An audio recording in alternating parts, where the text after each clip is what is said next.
દ્વારકામાં ખંભાળિયામાં ડીઝલ માટે ખેડૂતોને પુરાવા પડશે। આ સાથે જ પુરાવા આપવા પડતા હોય તે પ્રકારની માહિતી છે। ખેડૂતોને ડીઝલ મેળવવા 7/12ની નકલ રજૂ કરવી પડશે।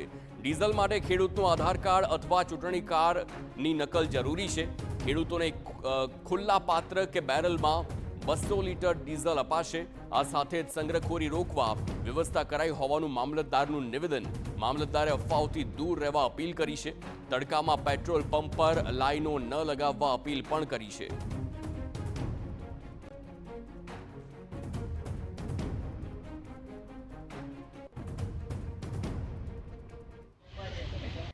ડીઝલનો સંગ્રહ કરવાનો જરૂર ના હોય ત્યાં સુધી ના કરવું।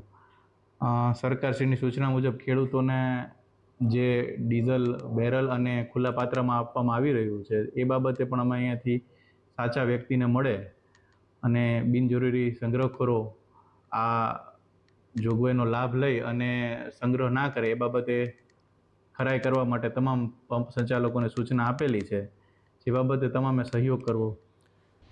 ખેડૂતોને વાવણીનો સમય નજીક છે ત્યારે ખેડ માટે ટ્રેક્ટરમાં જરૂરી છે, પરંતુ ટ્રેક્ટર ચલાવવા ડીઝલ નથી। ખેડૂતો લાંબી લાઈન લગાવીને ડીઝલ લેવા મથામણ કરી રહ્યા છે, ત્યારે તંત્ર દ્વારા દાજિયા પર ડામ જેવા નિર્ણય લેવામાં આવ્યો। હાલ ખુલ્લા પાત્ર કે બેરલમાં મહત્તમ 200 લીટર જ ડીઝલ મળશે। માત્ર એટલું જ નથી, પરંતુ આ ડીઝલ માટે ખેડૂતોને 7, 12 અને 8ની નકલ રજૂ કરવી પડશે। ત્યારે આ નિર્ણયથી ખેડૂતોમાં ભારે રોષ જોવા મળ્યો।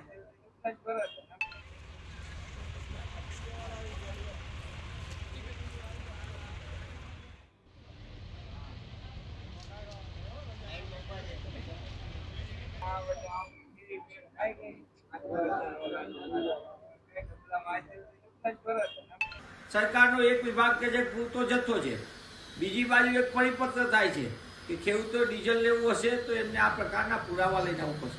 હું આપના માધ્યમથી સરકારને પૂછવા માંગુ છું કે ભૂપેન્દ્રભાઈ પટેલની સરકાર તમારામાં ખેડૂત વિરોધી નિર્ણયો કરવાની જે ક્ષમતા છે એનો વધુ એક આ જીવતો જાગતો પુરાવો છે।